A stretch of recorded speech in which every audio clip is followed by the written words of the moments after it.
You know how I got land? I was homeless. And I used to fish all the time. I wasn't fishing playing. I was fishing catching fish because I drive to a rest area because I kept charcoal in my trunk. And when I got to them little grills on the side of the rest area, I'd take my charcoal and I'd fry my fish. But I was always fishing somewhere illegally because I ain't own no lake or nothing. And I catch a string of bass, probably get 6, 7 on there. Hey, what are you doing over here? Get away, get out of here. I pull my string up. Hey, them fish don't belong to you. Let them fish go. I got to take all them fish off the hook and throw it back in the water. He didn't know, man, that I'm trying to eat, but I can't break no law, so I got to go on by my business. So first thing I said, I told God, I said, when I get me some money, I'm going to buy me a piece of land. Because I just want a piece of land where can't nobody run me off. I just want something I can stand on. This here piece belonged to me. So this how I did it. I was reading something one day, and I said, man, how much land is on earth? So I looked it up. It's a little over 36 billion acres of land on earth. At the time, it was between 5 and 6 billion people on earth. It's a little over 8 billion now. So I did a little hood math. I said to myself, if it's 36 billion acres of land and it's 6 billion people, just to me, everybody ought to have 6 acres of land. It was a scripture my mom used to tell me about all the time. She said, you have not because you ask not. So guess what I started asking for? 6 acres of land. Just wanted 6. So I messed around and got my first piece of money. I got me a check for about $115,000. So first thing I did, went to Dallas, Texas, said I'm gonna buy me some land. I found a piece of land, I thought it was perfect. Had a fishing lake at the end of it, because I love to fish. I said, man, this piece I'm gonna buy right here. Let me talk to somebody. I was with a real estate agent. I said, how much is this? He says, $250,000. I can't afford this. I said, I got about 115. He said, I don't think you're gonna be able to get it for that, but I'll make a call. So he called the guy. The guy said he would take 115 now and I could pay him the rest later. And before I did it, I said, hey man, let me ask you something. How much land is that?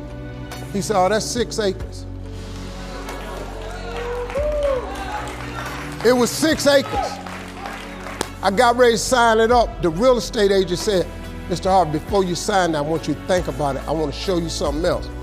So he took me over to this dude's house. I never met this guy.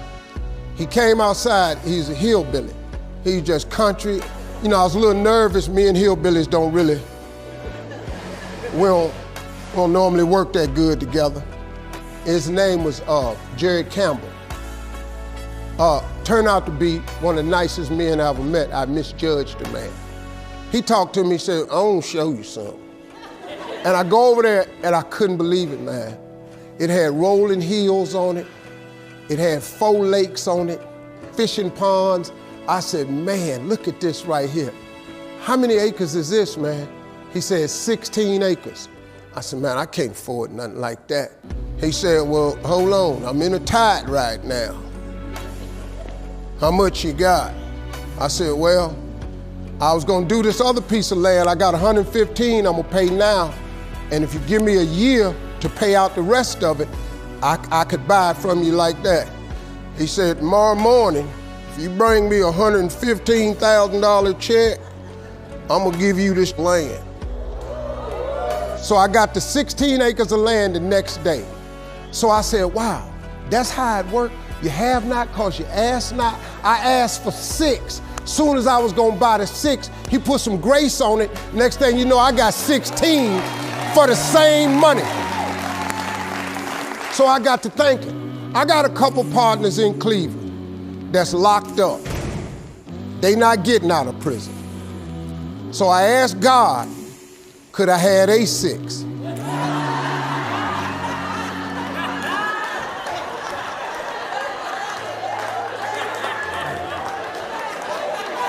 They not getting out. They got 6 coming. Hey, Lord, can I have A6? So you know what he did? Some land opened up next to it. I bought 18 more acres. I bought it. So I went back up to Cleveland. I was hanging out one day. My boys was on the corner.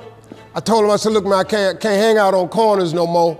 I'm trying to get my TV career started. Oh, you done changed, man. This what's happening. So now you done got this little money. You done forgot where you from. I said, okay, hey, Lord, can I have A6 too? So I see right now, yeah, I see what's happening right there. They ain't finna go nowhere. So I kept asking for everybody I thought wasn't gonna ask for A6. I asked for A6. I ended up owning almost 300 acres of land in Denton County, Texas. But I just kept on, man. Just kept on with it. I just kept the faith. I kept believing. I kept asking him. I kept wanting. God got great life for you, man. But you're gonna have to ask for it. And when you ask for it, you're gonna have to believe it. After you believe it, you gotta put your work in.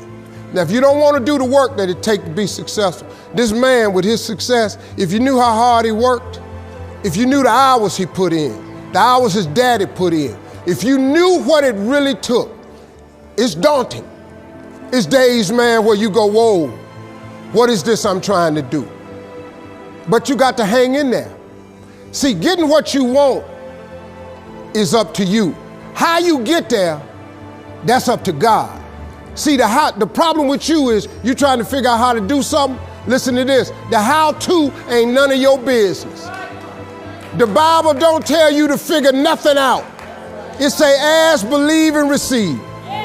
Now, see, you keep going down these churches, they keep telling you this, but you ain't listening. I'm asking you to listen. You can turn your life around if you change your attitude. You change your attitude, you change your altitude. Stop sitting in here with a life of mediocrity when that ain't what God created you for. Now, you might not want this life. You might not want what it takes to get here. But if you want this life, you got to put in your work. You got to put it in, you got to stay prayerful, you got to never give up, you got to talk God every day. Now, if that ain't what you want to do, then good luck. You keep doing what you've been doing, you're going to keep getting what you've been getting. I would try something else if I was y'all. I appreciate y'all coming. Thank y'all very much.